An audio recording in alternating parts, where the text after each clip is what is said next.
Hi guys, this is Tiffany. Thank you guys for visiting, giving me a reason. Thank you guys for giving me a reason to be here. Thank you guys for giving me a reason to do what I'm loving to do at this time. And thank you guys for coming back and joining me on these videos. So let's get into the update. I know that I've been uploading videos of me going through, my medical issues. It felt kind of therapeutic to let you guys in on what was going on in my personal life. I've always been so secretive about it, so I wanted to come and talk about it, and I want to get some clarifications or answer some questions because I know you guys are like, girl, okay, you was just in the hospital, now you all dolled up, what's going on? So I'm here to let you guys know because I want no drama or oh my god, you just try. No, we don't do that here. So let me debunk any rumors and let you guys know what the business is. So I did upload a couple of videos on talking about things that's been going on, and I just wanted to come and go over what's been happening and just an update on me in general. First and foremost, I want to tell you that I've been sick all my life, so one thing I've mastered is no matter how sick I am, I'm not going to look sick. So, and I always try to find things to take my mind off of it. Makeup makes me feel good. Makeup makes me motivated. Makeup makes me want to live. And I don't want to say like that, like, oh my God, I got to have makeup to live. But it makes me push on in life because I love it so much because it makes me feel beautiful. And I'm not saying I need it, but it takes my mind off of, it makes me feel like I'm in a whole nother place at that time and things are just going down. But the last video you guys seen, I was in the hospital, and I will insert some clips of some of the things that I was talking about. But I know that I think I was talking in the last video, I was talking about me being a little bit incoherent, not knowing what's going on, talking about me dealing with the doctors and stuff like that.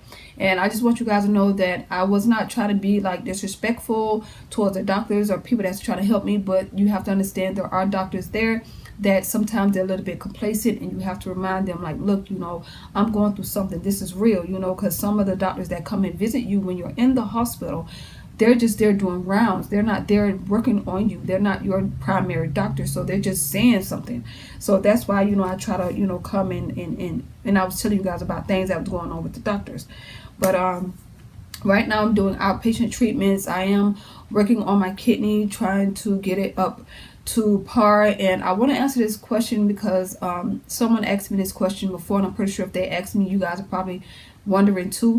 How did my kidney get so bad if I've had one kidney since I was 3? And if I didn't tell you guys that in the other video, because I don't know, I mean, I can't remember what I was saying. I can go back and watch it, but might as well just tell you. But I lost, they removed my kidney when I was 3. I want to debunk some things because I want you guys to know what's going on. First of all, when I lost my kidney when I was 3, it just kept infecting the other kidney. It wasn't acting right. It wasn't properly functioning. It just wasn't, pumping. It just wasn't doing what normal organs would do, and it just kept making the other kidney struggle a little harder and fail. So they removed it because they felt like, she probably can live with one kidney, and so they removed my kidney. Yes, people can live with one kidney. Some people lose their kidney a little bit older. Some people lose their kidney when they get older. Some people give somebody a kidney. So you may be saying, oh, well, you lost a kidney. Okay. It's not just me losing a kidney. I've been sick all my life, and my kidney was not my only medical issue. So I've had a lot of surgeries, and I definitely want to say how many. I might as well put it out there because I'll put everything else out there, right? I've had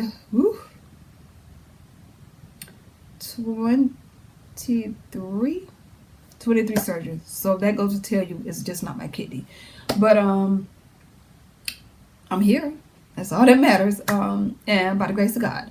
But I've had that many surgeries, and a lot of surgeries I had were things that people probably have every day. And then I had surgeries that's still futuristic that people still don't know about today, that people still learning about today. It was a surgery that they're still experimenting on, that maybe I was that person and they worked with me. So that's why things went from bad to worse. The second reason why things went from bad to worse is because how can I put this? Well, not really how can I put this. When it comes to my kidney, when I was trauma hawk at 3 days old from Fort Pierce, Florida, where I was born, to Gainesville, Florida, where Shands Medical Center was. That's where the majority of my surgeries happened. They trauma me and my mom there, and that's when my surgeries began, 3 days old. They did give my mom an option to, live her life because I have 3 older siblings. So they gave her an option to live her life. Look, you're young. Your daughter's going to be an invalid. She's going to be, bedridden. She's probably going to be, she's not probably going to be able to walk. She's going to have all these machines. Are you sure you want to have this burden? You're young. You have 3 other kids. You still can have more kids. My mom was like, no. And, because my mom ended up getting saved when she was pregnant with me. And my mom was like, no. You're gonna save her. You're gonna do everything you can to save her life, and if anybody take her, God gonna take her. So thank God for my mom. But she just fought with me the whole time. She stayed by me. We lived in. I mean, if you guys are older, if you know about this, if you don't, we lived in a Ronald McDonald house. We lived with friends because my mom wasn't from Gainesville. She was from Fort Pierce. And we moved to Gainesville to save my life, and we lived in a Ronald McDonald house. And back in the day, Ronald McDonald had a house where people had sick kids, and they would stay there for people who were coming from out of town to get help. Because Shams is a really good hospital. It's a teaching hospital like Baylor here in Texas. So Dallas, Texas. So she just was always just here with me. And like I told you guys before, I've been calling on Jesus from the time I could say Jesus till I started understanding who he was. And I called on Jesus through every surgery. So I had my corrective surgery when I was 19, and that was because my kidney was, it wasn't failing, but it was, not functioning right again, not functioning properly. So the doctor was like, hey, you have all these tubes and stuff like that, why? And I think I was like 18 maybe, and he was like, why do you still have this? And I was like, they say I have to have this, just to, live. And he was like, I have a doctor for you that you need to go see in Miami. And that's when I ended up meeting with my doctor in Miami. He was actually a doctor for pediatric surgeon. So he talked to the doctor and asked the doctor, like, listen, she's been having this problem from birth. She's had a lot of things. They've tried, make her whole. Is there anything you could do? Because some of the things that she has going on with her body, I know for a fact you can adjust it or fix it. So he did take me in. Now, mind you, he does not deal with adults at all. But by the grace of God, he took me in, and he, did the whole shebang of, everything that went on with my body. He asked for all my records out of Gainesville, which was God knows how long. And he was like, look, this is what we're going to do. And I went through, that was surgery that was surgery 20, and I had 3 with him. So that what makes 23. And that is what futuristic surgery that I have, that when I go to the hospital, people are always like, oh my God, I kid you not, I always have somebody like want to watch, want to see what it is. Always have it, never fails. So the problem was when I lived in San Antonio, the reason why my kidney got as bad as it did this time versus any other time, when I was in San Antonio for 4 years, I had multiple kidney infections. That hospital never researched what was going on with my kidney. They never tried to find out, hey, what's going on? Let's see why you keep having these issues. How can we resolve it? They just gave me kidney medicine and pain medicine, and I was good. So this hospital actually it's a teaching hospital, so they wanted to know like what caused it, why, what can we do to resolve it. But the multiple infections and different kidney issues I had in San Antonio, since no one ever took the time out to see why I kept having these issues, my kidneys started getting built up with infection and different just ailments in my my bladder, and the portions of my stomach just started enlarging like a basketball within my body. So that's what brought me here today, to where my kidney was in acute, like right now I'm in acute kidney failure. But right now I'm going through kidney treatment, so I won't have to go to dialysis by the grace of God. And I'm trying to prevent having a kidney transplant, because he said that may not be an option based on the surgery that I've had, and that he would have to talk to my doctor, or I probably would have to go to the doctor who did my last 3 surgeries, and maybe he couldn't do it, a kidney transplant for me, but he don't know how to give me another kidney with what the doctor did to me, the 3 surgeries that he did.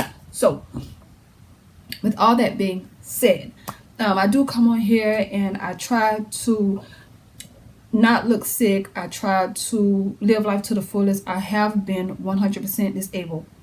I was 100% disabled till I was like 23, 24, and then I got off of disability, and I haven't been on disability since. Even when I lost my job back in, like for 2 years, back in like 2010 and 11, I did not under no circumstances get back on disability. I don't care how sick I was.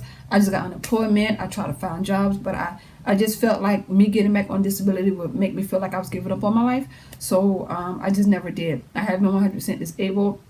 My mom filed for disability all my life, and it always told her no. It was when my mom married my stepdad, which is my dad. He's not my stepdad, that's my daddy. He actually helped people with disability, and he actually got me, we applied again, and I ended up getting a hearing where I sat down in front of a board of people, of course, of representatives who decide if you get disability or not. And that was like a group, I think like 5 to 6 people, and I had to go through everything I went through, because if you look at me right now, you'll think nothing's wrong. But and that's what people kept saying no, because every time my mom would go in and apply, they'd look at me and say, ain't nothing wrong with her, because my mom taught me how to hide it. Because, just because I didn't go in, it wasn't out for, out in display, that they felt like, oh, she good. Until I sat in front of people and was like, look, I had to hold my shirt up, and it's kind of weird talking about it, but I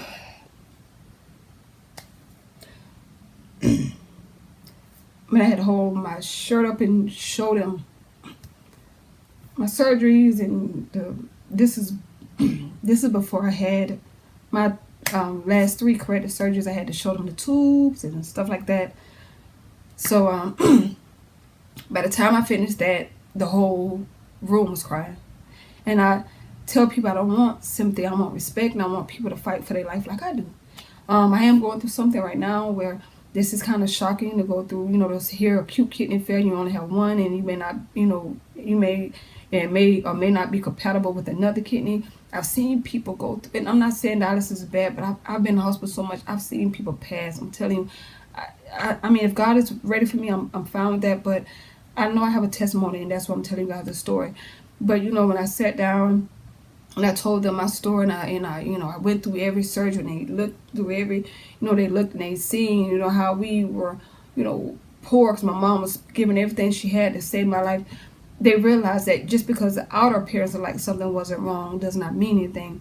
So people, this is the first time in my life that I've allowed people in. My class that I graduated with is the first time that I've allowed somebody in my life to sit in the room with me without asking them to leave because I was embarrassed, or I was hiding it, or I just wanted to be normal.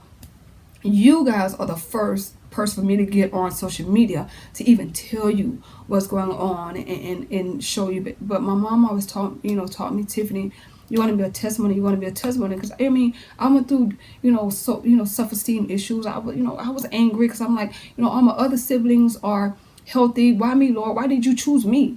But every time I tell my story, it helps somebody else.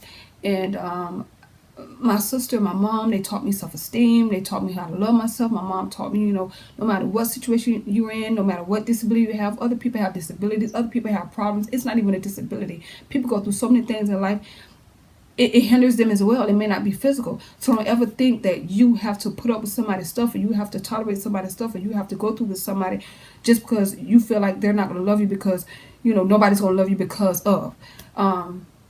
That's why I never, put up with anybody's stuff. I've never had an issue with relationships. I've never had an issue with a guy not loving me for me. I've had, my ex-boyfriend sleep next to me with the max all the way down when he couldn't even touch me because of all the treatments I was going through, but he was right there. So I never had an issue with that, because I learned to love myself, and that's why, I now understand why when my mom said, Tiffany, you want to be a testimony. I just hope that what I'm telling you, it helps you guys. So, I come back here, and I'm trying to be upbeat, but I am going through my treatments. I do have to do a lot. It's just a lot. Just a lot. I got my insurance, and oh my God, it's like I'm spending money on my insurance already. But it's just been a lot on me. But I'm back to work, and it's just I had a excellent class. They were so amazing, like so amazing. Like they rotated coming to see me. They rotated staying the night with me. They rotated sitting with me all day. They asked the supervisor what they could do to cover my shifts if I need a shift covered. Like, and it wasn't about just taking hours. It was about, look, she fighting for her life.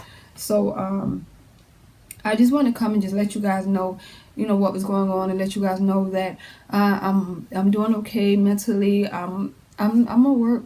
I'm gonna work. I'm not gonna get back on disability. I'm gonna work until I'm on my deathbed, and I don't think God ready for me yet. So I'm gonna work. So today I sat ready, and that's fine because it gave me an opportunity to still go do my treatments out, after work. So I did that, and the treatments are very tedious. I've had issues with my iron, issues with my bones. All these issues are coming up, but it's just, I'm glad I'm finding out now. I'm glad I came to the right hospital because I just went in for my shoulder, and look at what I found out. So God, I was there for a reason. God saved my life. That's why I don't think He's ready for me yet.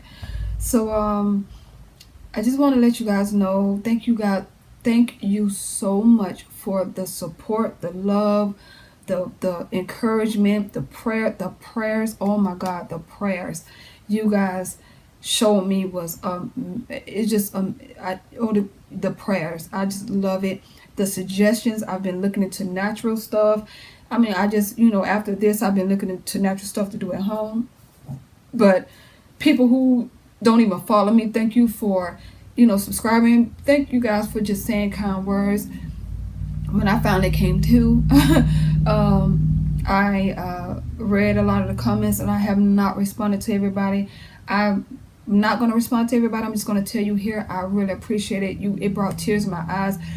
I just want you guys to know that I am fighting, and just know that if you're going through something, don't give up. Just fight. It's a reason going through it. You may be a testimony. Everybody has a story to tell. But I just want to come and tell you guys this. If I was kind of talking crazy in some of my videos or a little bit agitated, I'm sorry. I was under the influence. I will insert a video in this video of me under the influence. I think it was me under the influence, and I looked like I was so high, and then there are days I was just out, and that's something I don't like. I don't like being incoherent. I don't like what's going on, because I've been in hospital before where I've been incoherent, and I and I finally came to, and I was getting prepped for surgery that I supposedly agreed to when I was under the influence, and they were about to supposedly redo or rearrange what the corrective surgery I had. That's why I don't like being under the influence. So I'm gonna show you a video, and you're gonna see me looking like I'm stoned. But there are times when I was just out. Like, the doctor gave me some medicine, and I slept from 3 o'clock that afternoon to the next day. All I remember was when I woke up, I seen on my leg, I had 3 shots on my leg. They came and got blood for me 3 times. They did my treatment every 3 hours. I couldn't even all I knew was people were coming in and out that I remember, but they did so many things and I wasn't coherent. I told that doctor, don't you ever give me something that leave me out like that. So just a lot. But if you guys want me to continue this journey, let me know. But again, thank you for your prayers. Thank you guys for everything you've done. Thank you guys for everything you've said. Thank you guys for every suggestion you've given. And thank you guys for giving me a reason. Just thank you. And I'll see you guys soon. Bye. But I also have, Petty. Betty. But I also have 2 Fort Lauderdale layovers. So one of those layovers, I'm gonna go to